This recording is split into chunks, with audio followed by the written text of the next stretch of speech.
The Tao of Self-Confidence, Episode 746. Welcome to the Tao of Self-Confidence, where I share stories of amazing women who have discovered their inner journey to self-confidence. Visit our website at thetaoofselfconfidence.com. Your inner journey to self-confidence awaits. Well, hello friend. Welcome to the Tao of Self-Confidence, where I share stories of amazing women who have discovered their inner journey to self-confidence. I'm your host today, Sheena Yap Chan, and today I have a phenomenal lady on the show today. She's an anti-bias educator, and I'm really excited to have her on and share her story with us today on self-confidence. So without further ado, I'm going to introduce you to Liz Kleinrock. Liz, how are you today? Maybe you can fill in a little bit more by yourself to the listeners. Sure. Thank you so much for having me. So my name is Liz Kleinrock. I am an anti-biased and anti-racist educator for both children and adults. I got my start working in public education about a little over 10 years ago. So I was a classroom teacher for 10 years and had a really strong focus when I began on social emotional learning and kind of ended up looping with my students. So kind of had a mix of the same students for 3 years in a row. And because I was able to develop such close relationships with them and we were able to build on so much of our work, I really wanted to see how much we could expand and apply what we were doing in class to the world around us. So we started to tackle more complex, like quote unquote adult issues like race and gender and religion and all kinds of differences. And it really caught on. And so these days I'm writing a book to help educators develop their own practices around equity and inclusion in the classroom, as well as parents and family members support to support those conversations at home. Thanks for sharing that. And I think that's great what you're doing. A lot of schools now don't really teach about that kind of stuff. And it's, I think, really necessary, especially when, because we go to school so that we could be ready for the world. And, when we still have outdated techniques, how can we be ready for that, right? So I'm really glad you're able to do that. And Liz, what's your cultural background? I am Korean American.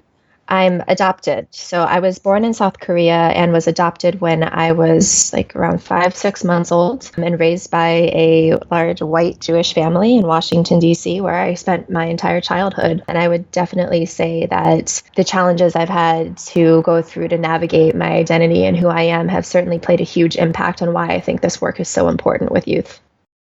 Thanks for sharing that. And what'd be your favorite self-confidence quote? I am a huge Brené Brown fan, and it's not a Brené Brown quote, but it's a quote that she used in her last book, Dare to Lead. And it's actually by Teddy Roosevelt, who unfortunately is a problematic person, but I really, really love this quote. So I'm trying to reconcile that.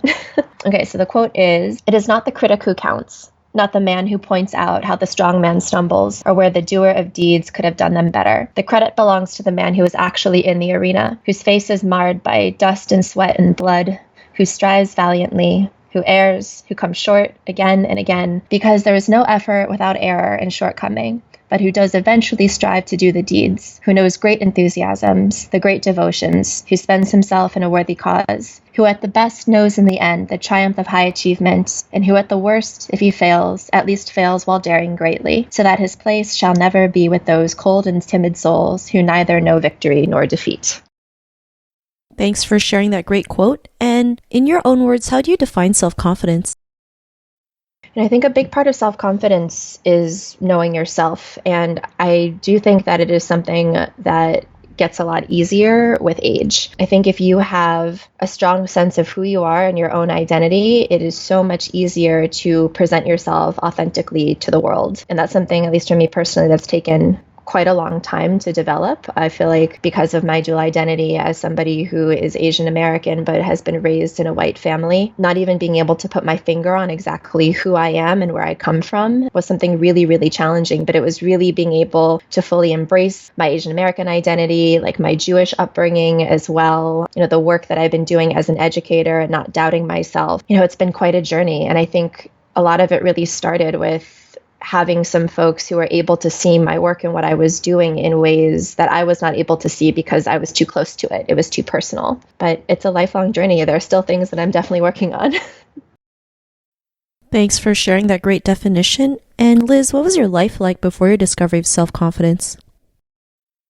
I think I had a lot of very loud inner critic voices going on in my head at the same time. I think before I could really consider myself to be self-confident, a lot of the decisions I made were for other people. And I think as a teacher, you spend so much of your time giving to your students, giving to your school, giving to your community. You don't spend as much time, cultivating a space for yourself, to be yourself, to decompress and things like that. So I think it was really a journey in trying to shift and transition from seeing who I was and the work that I was doing for the benefit of other people, but also seeing how it was replenishing and energizing myself too.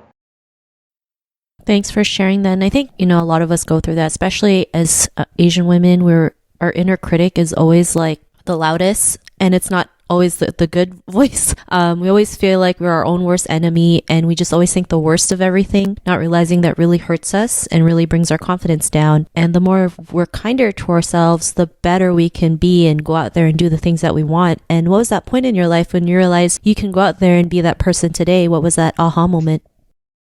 I mean, to be honest, I don't think it was even until I'm 32 right now, until maybe like 3 or 4 years ago, I felt that I had really hit a stride in my teaching practice, gotten to a place where I was able to do more things in the spur of the moment. I wasn't having to spend like hours and hours planning and thinking about every single thing that I was going to say the next day. I didn't have to like script out conversations that I was going to have with students. Everything just flowed more organically. It was really when a lot of my students started to come back to my classroom, students who had graduated from my classroom. And I think when you're a teacher, it's very unusual to have that opportunity to see the impact of the work that you're doing with kids, because at the end of the school year, like, you might never see your student again. They might not come back and visit you. They might move, they might transfer to a new school. But being able to see the impact that a lot of the work we were focusing on in terms of like race and difference and justice, and the type of impact that it had on them, what they were taking out into the world and how they were engaging at their new classes or new schools or, in their immediate communities, I think that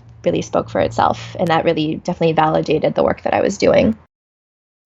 Thanks for sharing that. And it's amazing, you never know who you can impact, right? I mean, just because you're doing the work and you don't see your results doesn't mean like people aren't affected by it or people aren't inspired by it. But, you just never know, right? That's why it's great that you just go out there and continue your work, because there is someone out there who benefits from it. And because of that, what's your life been like now?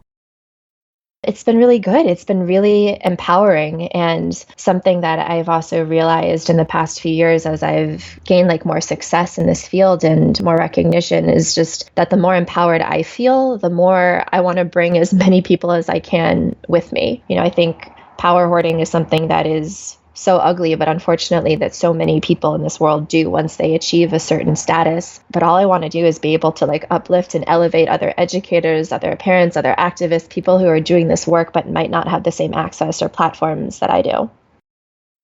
Awesome. Well, thanks for sharing that. And, to the woman who's listening to your episode, she may be in her own journey to self-confidence. What would be that one tip you would give to her?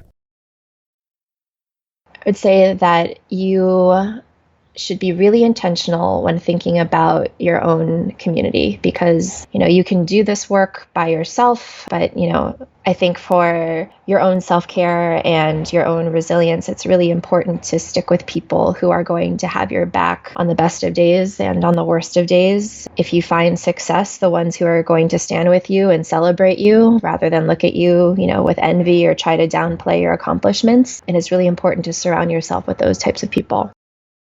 Thanks for sharing that great tip. And if our listeners wanted to get to know a little bit more about you and what you do and check out some of your work, is there any links or social media profiles we can connect with? Sure. I am the most active by far on Instagram. My handle is @teachandtransform. I also have a website, teachandtransform.org. If you're interested in learning more about like anti-bias or anti-racism work, I have some samples of work that I do with students and adults, as well as like a recommended reading list for people who want to start their own educational journey there. Thanks for sharing that. And to our listeners, if you want to connect with Liz, you can also head on over to thetaoofselfconfidence.com and search for Liz's name. Her show notes will pop up along with everything else that we talked about. And I really just want to thank Liz today for taking the time to share her story and tips with us on self-confidence. So thank you so much, Liz. Thank you so much. I really appreciate being here. Not a problem. It was really great having you on the show. And to our listeners, be on the lookout for another new episode of another amazing woman's journey to self-confidence. And we'll talk to you soon. Bye for now. Thank you for tuning in to another amazing episode of the Tao of Self-Confidence.